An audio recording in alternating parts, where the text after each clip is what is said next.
Du Trisac. Même si tous les chapeaux lui font, il ne parle jamais à travers son chapeau. Vous écoutez Du Trisac.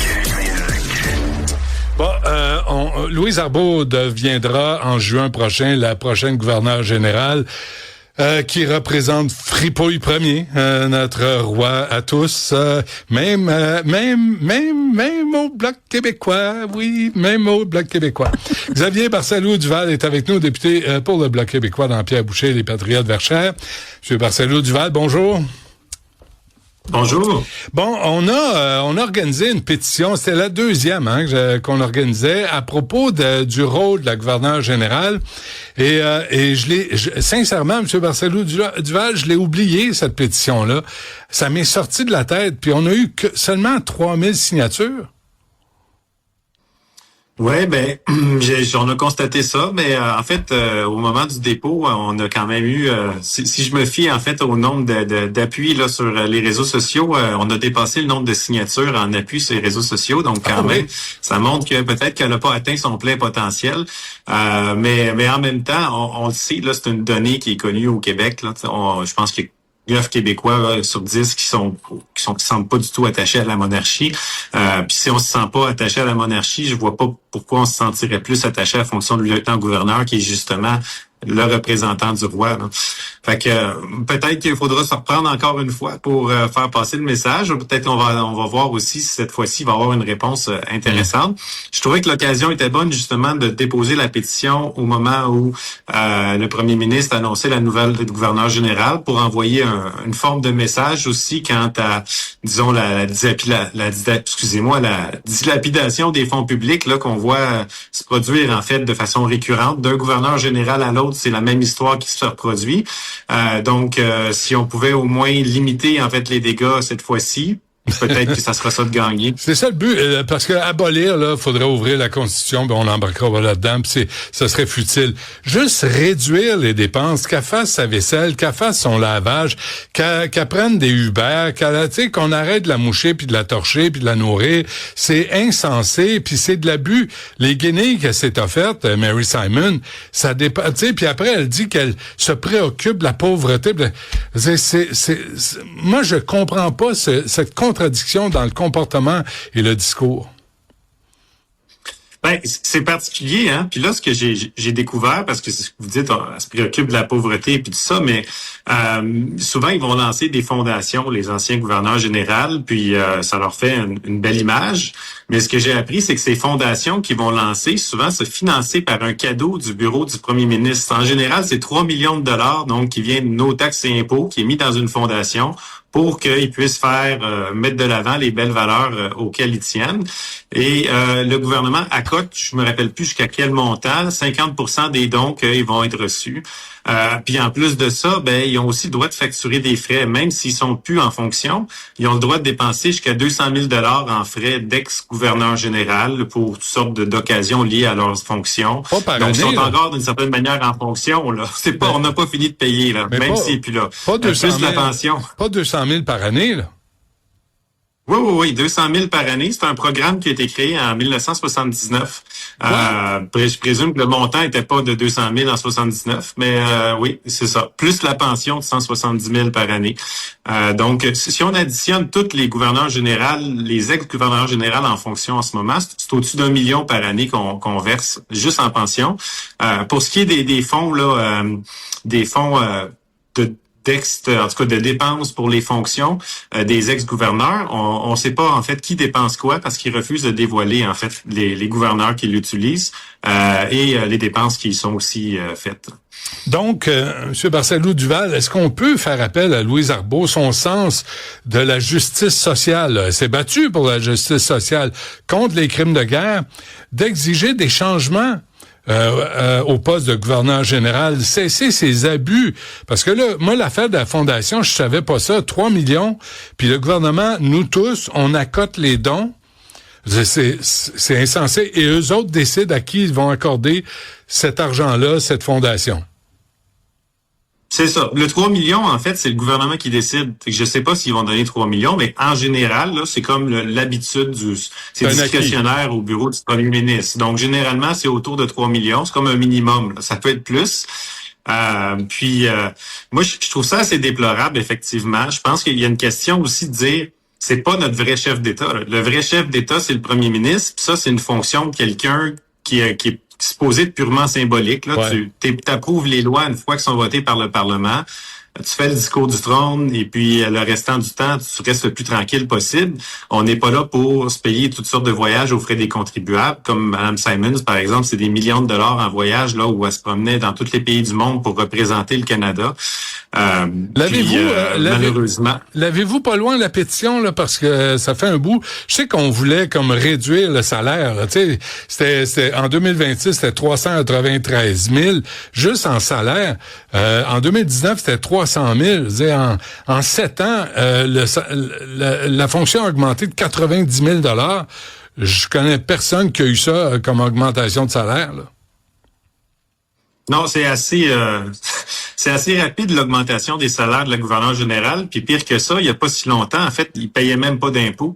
C'est Louis Plamondon qui a déposé un moment donné, qui a soulevé la chose au Parlement, puis qui a dit comment ça se fait qu'elle paye pas d'impôts. Donc, pour corriger la situation dans le temps, ils ont décidé de doubler son salaire. Donc, on fait payer de l'impôt, mais on double ton salaire. Donc, au final, ça revient au même. La pétition...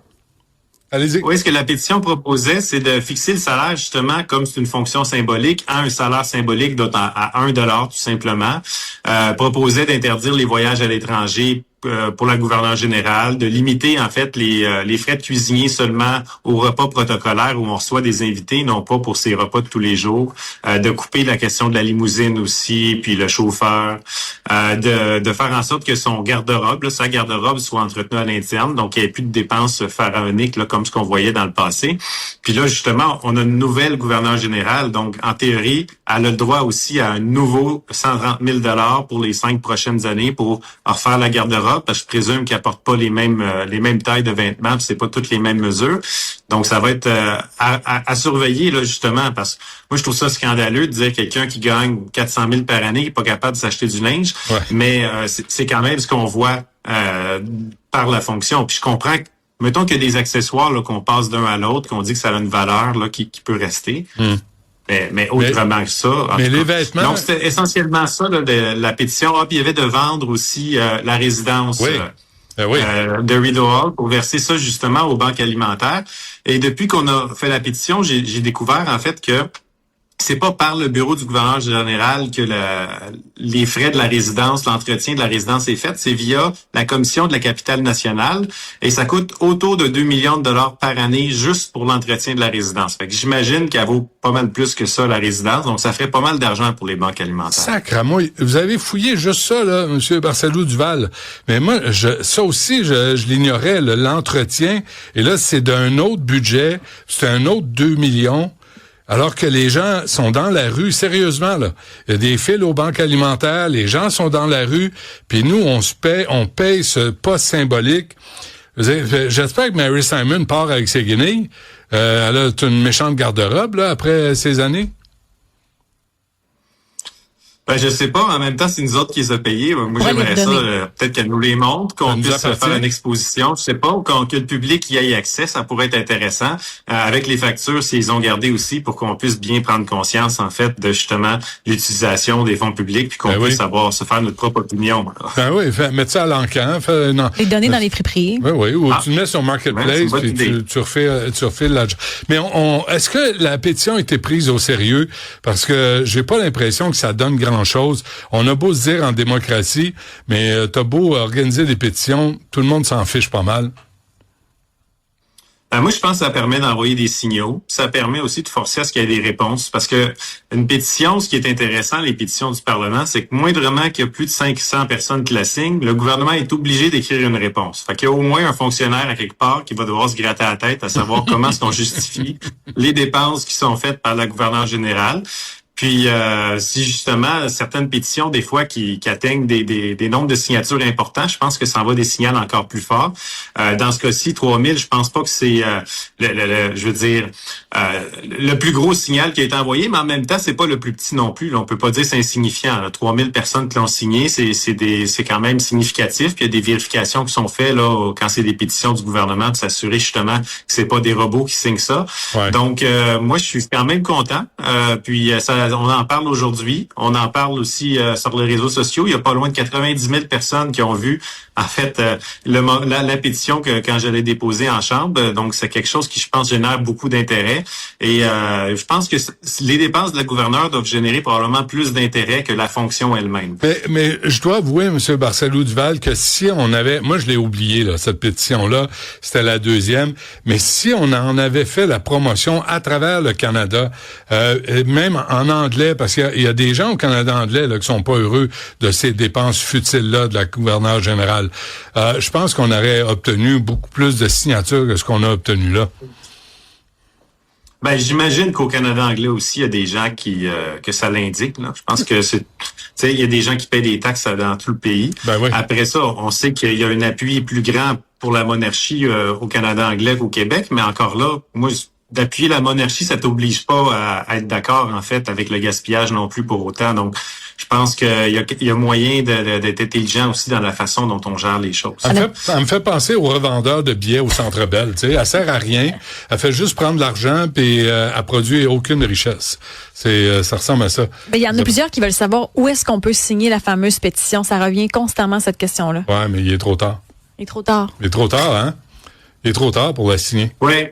Ben, il est trop tard, sauf si on en lance un autre, ça dépendra de vous. Je sais pas si vous avez encore de l'appétit pour ça, mais on disait qu'on sert à rien, puis je suis tout à fait d'accord.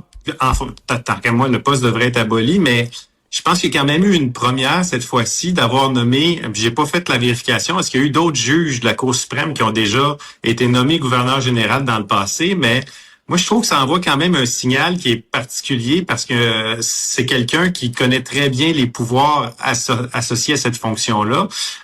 Puis, on sait jamais les surprises, en fait, que ça pourrait nous réserver, justement, d'avoir quelqu'un, je sais pas, juste quelqu'un dont ça va faire le party puis qui coupe des rubans. Dans le cas de Mme Arbour, on peut s'attendre à ce qu'elle veuille pas juste jouer un rôle de figurant dans le futur. Puis encore là, moi, je trouve ça problématique parce qu'elle n'est pas élue. A juste été nommé par le premier ministre pour représenter le roi. Ouais. Alors, ça va être quelque chose aussi à surveiller parce que un juge de la Cour suprême, elle connaît le droit comme il faut, là, puis elle va savoir comment utiliser les pouvoirs qui sont associés à cette fonction-là. Et Mme Arbour fait partie de la Fondation Pierre-Éliott Trudeau. Alors, je pense qu'il y a des accointances politiques à travers tout ça. Hein? Je pense pas que ce soit une grande amie du mouvement indépendantiste au Québec. Hein? Ben, j'ai pas vu encore de souverainiste être proposé comme gouverneur général. Ça serait bien, hein? Ça serait pas. Ouais. Très bien. On se laisse là-dessus, M. Barcelo-Duval. Peut-être qu'à l'automne, on pourrait relancer une pétition. On verra. On verra comment on le sent, là, tu sais, si c'est dans l'air. Que les gens se mobilisent, c'est surtout ça. Ouais, mais tu sais, il faut donner une occasion pour se mobiliser. Ben oui. Ça, celle-là, on l'a raté. On va se reprendre. Je vous promets qu'on va se reprendre. M. Barcelo-Duval du Bloc québécois, merci. À la prochaine. Bonne journée. Salut.